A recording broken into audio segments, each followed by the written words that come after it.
Hello everyone, welcome to SK tutorial. आज के इस वीडियो में मैं बात करने वाला हूं आईओसीएल यानी कि इंडियन ऑयल कॉर्पोरेशन लिमिटेड में जो वैकेंसीज आई हुई है नॉन एग्जीक्यूटिव पोस्ट के लिए। इस एग्जामिनेशंस के सिलेबस को समझेंगे बहुत ही बारीकी से, क्योंकि अलग अलग पोस्ट के लिए अलग अलग एजुकेशनल क्वालिफिकेशंस वाले कैंडिडेट एलिजिबल हैं। और कन्फ्यूजन आने का रीजन एक ही है, क्योंकि कुछ कुछ पोस्ट के लिए एक ही पोस्ट के लिए डिफरेंट एजुकेशनल क्वालिफिकेशंस वाले कैंडिडेट भी एलिजिबल हैं फॉर्म को फिलअप करने के लिए। तो आसान भाषा में समझेंगे क्या रहने वाले हैं एग्जामिनेशंस के सिलेबस, क्या रहेंगे एग्जामिनेशंस पैटर्न, सभी कुछ को इतना आसान भाषा में समझाऊंगा। अगर आप मुर्दा हैं तो भी समझ जाएंगे, जिंदा हैं तो कोई बात ही नहीं है। एक एक पोस्ट वाइज हम लोग सब कुछ को डिटेल में समझने वाले हैं आज के इस एपिसोड में। अगर आपको ये वीडियोस पसंद आता है, इस वीडियो को लाइक कर सकते हैं, शेयर कर सकते हैं अपने फ्रेंड्स के साथ, और चैनल पे अगर नए हैं तो इस चैनल को सब्सक्राइब कर लीजिएगा फॉर मोर वीडियोस के नोटिफिकेशन को पाने के लिए, क्योंकि आने वाले दिनों में आईओसीएल एग्जामिनेशन से रिलेटेड मैं और भी वीडियोस को लाने वाला हूं। साथ ही साथ अगर आप प्रिपरेशन करना चाहते हैं हमारे साथ जुड़ करके, तो आप लोग डाउनलोड कर सकते हैं गूगल प्ले स्टोर से एसके ट्यूटोरियल ऐप को और जुड़ सकते हैं हमारे साथ पेड बैच में। और बेसिकली किसी भी तरह का हेल्प चाहिए तो आप लोग हमारे एडमिशन हेल्पलाइन नंबर पे कॉल करके जानकारी ले सकते हैं। इस वीडियो के डिस्क्रिप्शन में लिंक दे दी गई है एडमिशन हेल्पलाइन नंबर का और ऐप का, सभी कुछ आपको इस वीडियो के डिस्क्रिप्शन में देखने को मिल जाएगा। तो चलिए अब आते हैं टॉपिक पे। हम लोग आईओसीएल एग्जामिनेशंस के लिए सिलेबस की बात कर रहे थे हम लोग, और सिलेबस को समझने से पहले हम लोग एग्जामिनेशंस पैटर्न को समझ लेते हैं। जैसा कि आप लोग जानते हैं इस एग्जामिनेशंस में टोटल जो है 100 क्वेश्चंस पूछे जाएंगे। ओवर 100 क्वेश्चंस को 2 पार्ट में डिवाइड किया गया है। 75 क्वेश्चंस टेक्निकल के रहेंगे, 25 क्वेश्चंस नॉन टेक्निकल के रहेंगे। टेक्निकल में जो रहेंगे वो बताऊंगा मैं अभी डिटेल में। नॉन टेक्निकल का जो रहेगा वो मैथमेटिक्स रहेंगे, जिसको हम लोग जनरल एप्टीट्यूड बोलते हैं। जनरल एप्टीट्यूड 15 मार्क्स के क्वेश्चंस रहेंगे। और यहां पर दूसरा जो सेक्शंस रहेगा वो रहेगा जनरल अवेयरनेस, जो कि 10 क्वेश्चंस रहेंगे। और जनरल अवेयरनेस का मतलब जीके, जीएस, करंट अफेयर सब कुछ आ जाता है इसमें। 10 क्वेश्चन यहां से रहेंगे क्वेश्चन, ठीक है। क्लियरली ये चीजें समझ में आ गया है। अब जो मेन कंफ्यूजन है ये 75 मार्क्स के क्वेश्चंस को लेकर के है अलग अलग पोस्ट में। जैसे कि आप लोग जानते हैं इंजीनियरिंग असिस्टेंट प्रोडक्शन के लिए जो एजुकेशनल क्वालिफिकेशंस है, अगर मैं बात करूं इसके ऑफिशियल सिलेबस के बारे में, अगर हम लोग देखें यहां पर, तो इसके लिए एजुकेशनल क्वालिफिकेशंस जो रखी गई है वो diploma in chemical engineering, petrochemicals engineering, refineries और भी वेरियस टाइप से हैं। और इसके लिए इसी पोस्ट के लिए बीएससी मैथमेटिक्स, फिजिक्स, केमिस्ट्री से जिन्होंने किया है वो लोग भी एलिजिबल हैं इस पोस्ट को लेकर के। तो आप सभी को बहुत ज्यादा कंफ्यूजन है इसके सिलेबस को लेकर के, राइट। तो मैं आज जो है बातें जो करने वाला हूं इसी एग्जामिनेशंस के सिलेबस के बारे में। जैसा कि आप सभी को पता है, यहां पर देखिए इसका एजुकेशनल क्वालिफिकेशंस क्लियरली यहां पर विजिबल हो रहा होगा, आप सभी को दिख रहा होगा कि 3 इयर्स डिप्लोमा इन chemical engineering, petrochemicals engineering, chemical technology, या फिर रिफाइनरी एंड पेट्रोकेमिकल्स इंजीनियरिंग, या फिर 3 इयर्स का बीएससी होना चाहिए मैथ्स, फिजिक्स, केमिस्ट्री में, इंडस्ट्रियल केमिस्ट्री में from a recognised institute university से, और इतना एग्रीगेट मार्क्स होना चाहिए। ये सब चीजें दिया गया है। मतलब ओबीसी के लिए और जनरल के लिए, ईडब्ल्यूएस के लिए जो है ना, मतलब 50% मार्क्स होना चाहिए ग्रेजुएशन में, और एससी एसटी के लिए 45% मार्क्स होना चाहिए कम से कम अप्लाई करने के लिए। तो ये तो ठीक है, सब कोई फुलफिल जनरली कर लेता है। अब बात करते हैं कि क्वेश्चन जो आएगा वो डिप्लोमा इन केमिकल इंजीनियरिंग से क्वेश्चन आएगा या फिर बीएससी का फिजिक्स, केमिस्ट्री, मैथमेटिक्स से क्वेश्चन आएगा। देखिए प्यारे बच्चों, यहां पर चूंकि अलग अलग एजुकेशनल क्वालिफिकेशंस के लिए एक ही पोस्ट के लिए एलिजिबल है 201 के लिए, तो मैं चूंकि पिछले 9 इयर्स से पढ़ा रहा हूं और कॉम्पिटिटिव एग्जाम्स का तैयारी करा रहा हूं आप सभी दोस्तों का, बच्चों का जनरली, तो मुझे एक्सपीरियंस है डिफरेंट टाइप्स ऑफ ऑर्गेनाइजेशंस के एग्जामिनेशंस को लेकर के। और हमने खुद भी कभी किसी जमाने में प्रिपरेशंस की थी, किसी जमाने में, मतलब आत्माराम तुकाराम भिड़े की तरह तो नहीं बोल रहा हूं कि मेरे जमाने में, लेकिन मैंने भी तो तैयारी कभी ना कभी की होगी, तो मुझे भी बहुत अच्छे से पता है एग्जामिनेशंस के पैटर्न के बारे में, राइट। तो यहां पर हम लोग जो है ना, यहां पर देखने वाले जो हैं इस एग्जामिनेशंस का जो सिलेबस रहेगा वो कुल मिलाकर के ये समझिए कि बेसिकली आपको जो पूछे जाएंगे ना वो पूछे जाएंगे फिजिक्स, केमिस्ट्री, मैथमेटिक्स ही। अगर आपने डिप्लोमा इन केमिकल इंजीनियरिंग भी किया है ना, तो आपसे केमिकल इंजीनियरिंग में केमिस्ट्री को तो अच्छा से पढ़ा ही होगा ना आपने, तो उसी से रिलेटेड क्वेश्चंस रहेंगे। हो सकता है केमिस्ट्री के क्वेश्चंस का लेवल थोड़ा सा अप रहेगा, जो कि डिप्लोमा वाले से रिलेटेड रहेगा। तो क्वेश्चन के जो लेवल ओवरऑल अगर आपसे हमसे पूछेंगे कि सर क्वेश्चन का लेवल कैसा रहता है, तो क्वेश्चन का लेवल रहता है basic to moderate, basic to moderate. ऐसा क्वेश्चन को बनाया ही जाता है जान करके, ताकि ये सभी एजुकेशनल क्वालिफिकेशंस रखने वाले कैंडिडेट उस क्वेश्चन को सॉल्व कर सके और सिलेक्शंस ले सके इस पोस्ट के लिए, जूनियर इंजीनियरिंग असिस्टेंट प्रोडक्शन के लिए, राइट। अब उम्मीद करते हैं समझ में आ गया होगा। जो आपका 75 क्वेश्चन बनने जा रहे हैं, वो जो बनेंगे क्वेश्चन वो आपका फिजिक्स, केमिस्ट्री और मैथमेटिक्स से रिलेटेड ही क्वेश्चंस बनेंगे। मैथमेटिक्स से भी क्वेश्चन बहुत ज्यादा नेक्स्ट लेवल का क्वेश्चन नहीं रहता है, वो 11-12 लेवल का ही रहता है। और केमिस्ट्री भी अगर आप अच्छे से पढ़ना चाहते हैं तो क्लास 11-12 का अगर आप सीबीएसई का केमिस्ट्री को अच्छे से पढ़ लेते हैं तो हम कहते हैं कि क्वेश्चन का आप आराम से सॉल्व कर पाएंगे एग्जामिनेशंस में। फिजिक्स भी 11 12 का अगर आप अच्छे से पढ़ लेते हैं, बहुत अच्छे से बेसिक्स क्लियर कर लेते हैं, तो आपका क्वेश्चन आराम से समझ में आएगा, सॉल्व भी कर पाएंगे। अगर आप प्रीवियस ईयर क्वेश्चन पेपर को देखेंगे तो आप इस चीज को अच्छे से महसूस कर पाएंगे, रियलाइज कर पाएंगे। इस वजह से प्रीवियस ईयर क्वेश्चन पेपर को भी आप लोग देख सकते हैं। हमारे जो बैच हैं उसमें फी भले ही थोड़ा सा महंगा है और सभी इंस्टीट्यूट की कंपैरिजन में, लेकिन मैंने उस फी कोर्स को क्रिएट करने के लिए जान लगा दिया है। और जो रिमेनिंग क्लासेस है वो सब भी मैं बहुत ही ऑथेंटिक और कह सकते हैं क्लास जो है एग्जाम ओरिएंटेड में चूंकि आप सभी को देता हूं, ताकि आपका एग्जामिनेशन क्वालिफाई हो। और मैं ऑलवेज यही कोशिश करता हूं पढ़ाऊं वही जो हो आपके एग्जामिनेशन के लिए सही, ना कि इरिलेवेंट आप सभी को पीएचडी कराऊं किसी भी सब्जेक्ट में। पीएचडी कराने से मेरा कोई इंटेंशन नहीं है, आपका गवर्नमेंट जॉब निकले, ये मेरा इंटेंशन है कि आपका जॉब निकलेगा तो ही आप बेसिकली अच्छा महसूस कर पाएंगे और ट्रस्ट कर पाएंगे और भी ज़्यादा हमारे साथ जुड़ करके और जुड़ने में भी इन फ्यूचर्स भी। तो चलिए हम लोग देखते हैं इस वजह से यहाँ पर जो क्वेश्चन बनेंगे वो कैसा लेवल का बनेंगे, वो इजी टू मॉडरेट लेवल के बनेंगे। क्वेश्चंस आएंगे कहाँ से? फिजिक्स केमिस्ट्री मैथमेटिक्स से क्वेश्चंस रहेंगे। और दूसरा सेक्शन जो मैंने बताया, जो कि आपने देखा यहाँ पर कि दूसरा सेक्शन ये वाला रहेगा, लेकिन ये 75 क्वेश्चन बनेंगे जो इस पोस्ट के लिए, वो कैसा बनेंगे समझ में आ गया क्या रहेंगे। अब बात करते हैं इसी तरह से और भी अलग अलग पोस्ट हैं, जैसे कि आप अगर आप गौर करेंगे अगले पोस्ट के लिए जूनियर इंजीनियरिंग असिस्टेंट जो है, तो यहां पर जो है रिफाइनरी यूनिट्स के लिए जो है बेसिकली बॉयलर अथॉरिटीज, यहां पर 3 इयर्स का डिप्लोमा इन मैकेनिकल इंजीनियरिंग, ध्यान से समझिएगा 3 years diploma in mechanical engineering. अब यहां पर 3 years diploma in electrical engineering, 3 years diploma in electrical and electronics engineering, matric या फिर मैट्रिक आईटीआई होना चाहिए, यानी कि आईटीआई वाला भी फॉर्म भर सकता है। और सबसे बड़ा आश्चर्य की बात तो यह है कि मैकेनिकल इंजीनियरिंग वाला फॉर्म भर सकता है, उसके बाद इलेक्ट्रिकल इंजीनियरिंग वाला भी, यानी कि डिप्लोमा सिर्फ यहां पर डिग्री के नाम पर सर्टिफिकेट एक लेवल रखा गया है। क्वेश्चन आपके ट्रेड से जो रहेंगे ना वो एग्जामिनेशंस में, वो एक कह सकते हैं जनरलाइज्ड क्वेश्चन रहेंगे, ताकि सभी बच्चे इलेक्ट्रिकल वाले मैकेनिकल का आंसर दे सके और मैकेनिकल वाला इलेक्ट्रिकल का भी आंसर दे सके। कुछ ऐसा क्वेश्चन को डिजाइन करेंगे। आप जब डिप्लोमा पढ़ रहे होंगे तो कुछ कुछ पेपर आपके सेमेस्टर के समय में ऐसा आया होगा जो कि मैकेनिकल वाला भी पढ़ता है, इलेक्ट्रिकल वाला भी पढ़ता है। तो उस सब टाइप का सब्जेक्ट जैसे कि फिजिक्स केमिस्ट्री मैथमेटिक्स तो सबने पढ़ा है, सेमेस्टर 1 एंड 2 में पढ़े होंगे आप सभी लोग। तो कुछ वही सब टाइप के क्वेश्चन पूछते हैं, आपके ट्रेड रिलेटेड बहुत ज्यादा क्वेश्चन नहीं पूछते हैं। यहां पर ये इंजीनियर को हायर नहीं कर रहे हैं, नाम दिया गया है जूनियर इंजीनियर, यानी कि जूनियर इंजीनियर नाम दिया गया है, उसमें भी असिस्टेंट, क्योंकि डिग्री है उस लेवल का इसीलिए। लेकिन क्वेश्चन जो पूछेंगे वो आपका मतलब है तो फिजिक्स केमिस्ट्री भी मैथमेटिक्स भी तो आपने फर्स्ट सेमेस्टर सेकेंड सेमेस्टर में पढ़ा ही है ना, तो वो तो है तो डिप्लोमा का ही सिलेबस। लेकिन आपको ब्रांच ओरिएंटेड क्वेश्चन नहीं पूछेंगे, मैकेनिकल इंजीनियरिंग से क्वेश्चन नहीं पूछेंगे, इलेक्ट्रिकल इंजीनियरिंग से क्वेश्चन नहीं पूछेंगे, इस को अच्छा से समझ लीजिए। और अगर पूछेंगे भी तो क्वेश्चन का लेवल कुछ ऐसा नहीं रहेगा कि जो मैकेनिकल इंजीनियरिंग का एक्सपर्ट होगा वही सॉल्व करेगा। कोई भी इलेक्ट्रिकल इंजीनियरिंग के बच्चे भी, नॉर्मल सा मामूली सा बच्चा जो पढ़ने में थोड़ा सा ठीक ठाक है, वो भी आंसर दे सकता है। तो क्वेश्चन का लेवल बहुत ज्यादा वास्ट नहीं रहता है, easy to moderate, easy to moderate. अगर आप क्वेश्चंस नहीं जानेंगे तो आपके लिए बहुत ज्यादा टफ हो जाएगा। आप जाकर के पंखा देखेंगे एग्जामिनेशन हॉल में, है ना, तो अगर आप जानते हैं, आपको आइडिया है क्वेश्चंस को लेकर के, तो आप जो है क्वेश्चंस को इजी वे में सॉल्व कर पाएंगे। यहाँ इनफैक्ट देखिए ना, आपसे जो और जूनियर डिग्री रखने वाला है, जो आईटीआई वाला है फीटर पोस्ट के लिए, जिसको कि मिनिमम 2 इयर्स ड्यूरेशन का आईटीआई किया हुआ है फीटर में, वो मैट्रिक के साथ, वो भी बेसिकली एलिजिबल है इस पोस्ट को फॉर्म को फिलअप करने के लिए, और वो आईटीआई करके बन जाएगा जूनियर इंजीनियर। ये कैसा है? क्वेश्चन का लेवल ही ऐसा डिजाइन किया जाएगा कि वो भी बैठ सकता है। तो ये सब तो एजुकेशनल क्वालिफिकेशन है आप सभी के लिए, ये सब डिग्री वाले बच्चे फॉर्म को फिलअप कर सकते हैं, ना कि आपके डिग्री के अकॉर्डिंगली क्वेश्चन को डिजाइन किया जाएगा। क्वेश्चन तो एक जनरलाइज्ड बनाए जाएंगे। समझ में आ गया? मैं बात को बार बार रिपीट कर रहा हूं ताकि आप सभी के दिमाग में बैठे अच्छे से।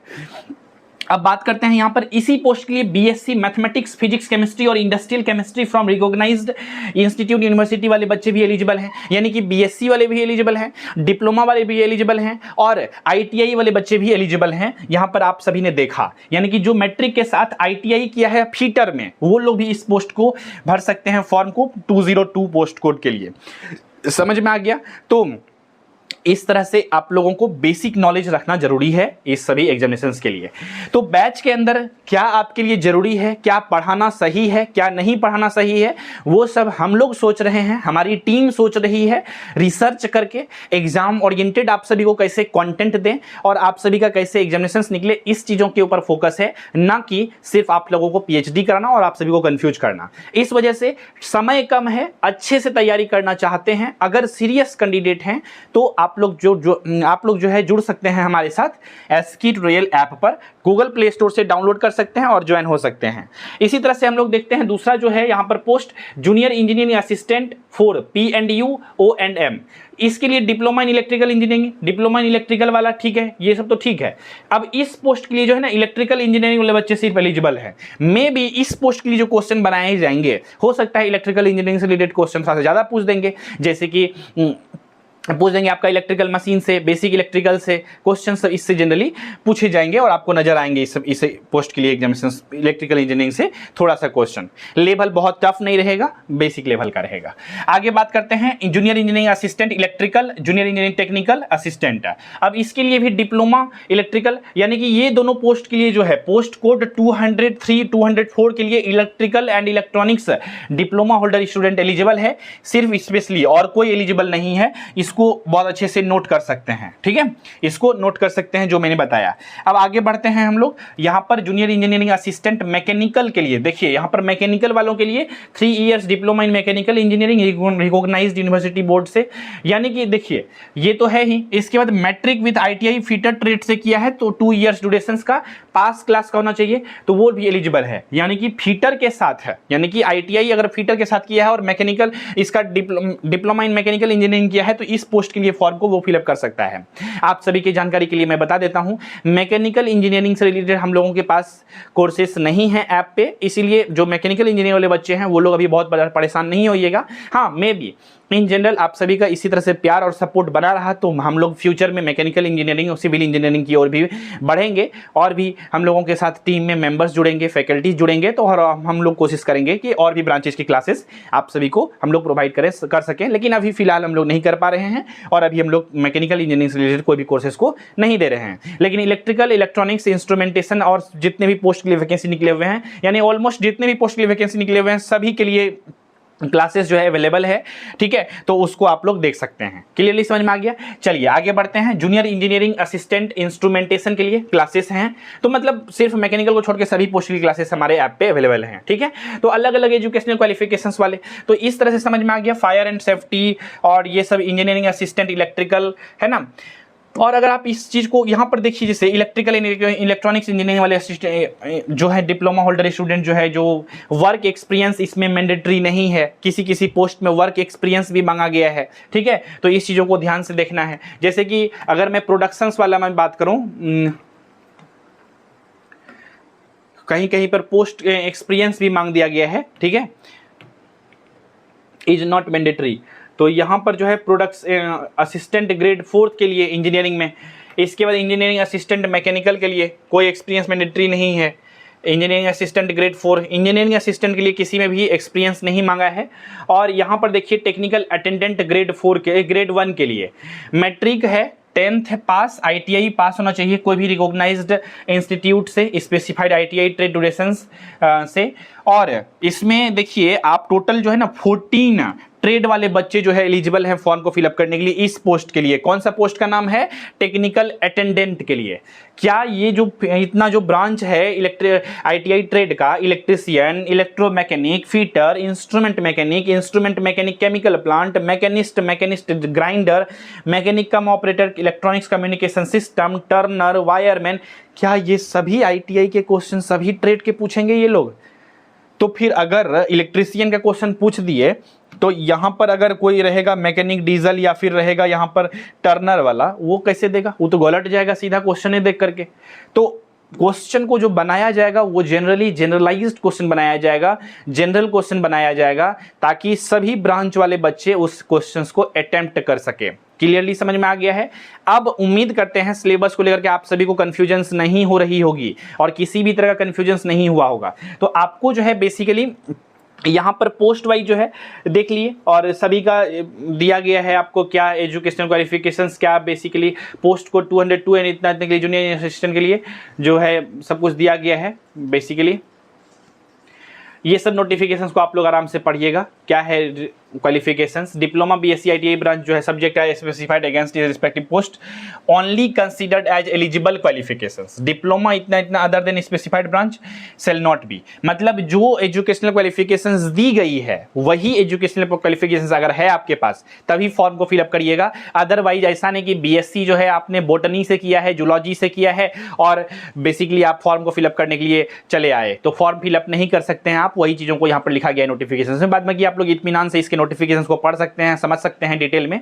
आप लोग बहुत टैलेंटेड हैं, होशियार हैं ही, ठीक है। तो ये चीजें समझ में आ गया होगा, किसी को कोई डाउट नहीं। यहाँ पे जनरल ये करने का बेसिकली पैरामीटर्स है। तो ये थे आपके एग्जामिनेशंस के। तो 75 मार्क्स जो है एग्जामिनेशंस पैटर्न तो हम लोगों ने डिस्कस कर ली है। 75 मार्क्स के क्वेश्चन कैसे आएंगे वो भी समझ में आ गया है। जो स्पेशलिस्ट है junior engineering electrical engineering diploma वालों के लिए पोस्ट, उसमें इलेक्ट्रिकल इंजीनियरिंग क्वेश्चन रहेंगे, उसमें फिर कोई कॉम्प्रोमाइज नहीं। हाँ, जो फिर जनरलाइज जिसके लिए एक ही पोस्ट के लिए अलग अलग एजुकेशनल क्वालिफिकेशंस वाले बच्चे एलिजिबल हैं फॉर्म को फिलअप करने के लिए, वहां पर जनरलाइज्ड क्वेश्चन रेडी किए जाएंगे जो कि सभी कोई दे सके आंसर्स को, ठीक है। एक मैक्सिमम जो क्वेश्चन रहेंगे वो फिजिक्स केमिस्ट्री मैथमेटिक्स से रिलेटेड रहेंगे, या फिर कोई अगर टेक्निकल पोस्ट है और टेक्निकल ब्रांच वाले अलग अलग ब्रांच वाले बच्चे एलिजिबल हैं तो उसके लिए टेक्निकल क्वेश्चंस को बनाए जाएंगे जो कि जनरल क्वेश्चन हो, जो कि सभी ब्रांच वाले बच्चे उस क्वेश्चन को दे सके, क्वेश्चन के आंसर को दे सके।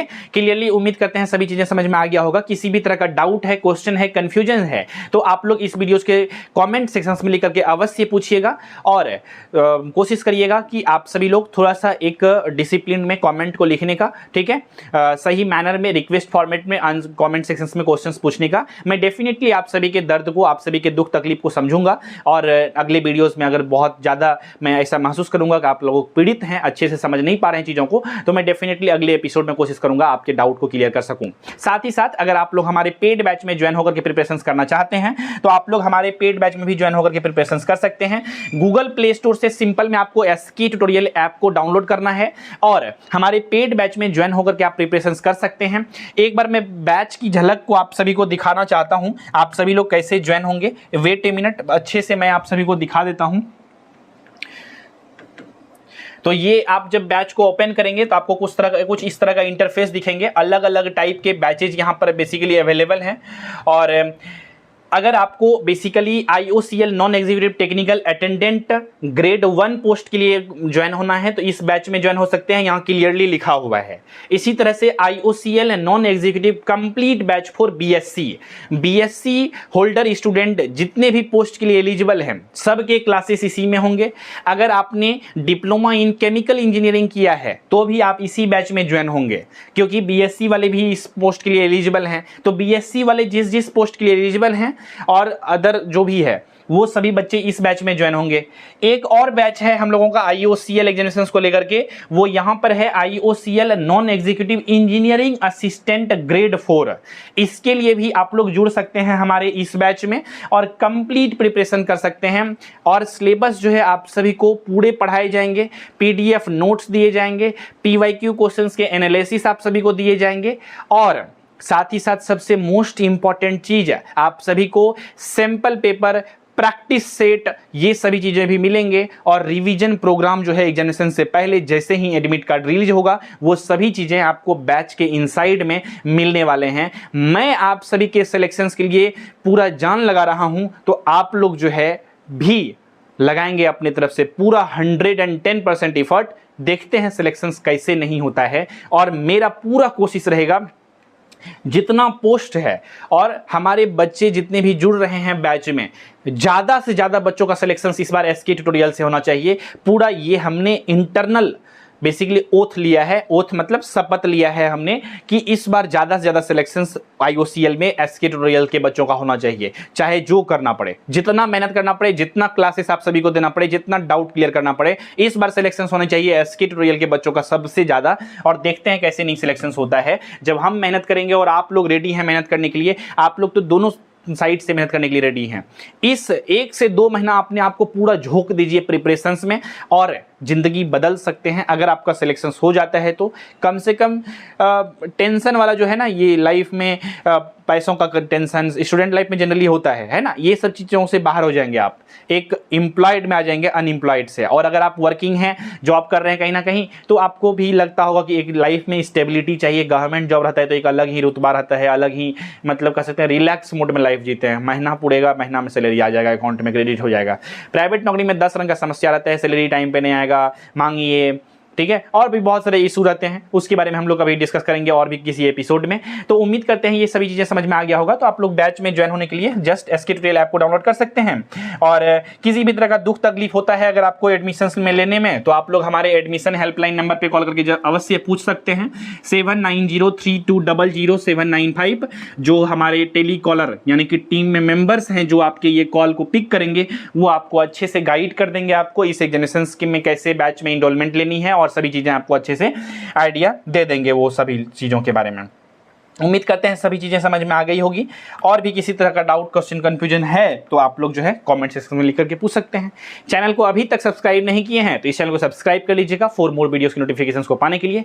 तो रखते हैं आज के इस एपिसोड में बस इतना ही, मिलेंगे बहुत जल्द ही अगले एपिसोड में। तब तक के लिए नमस्कार, जय हिंद, वंदे मातरम।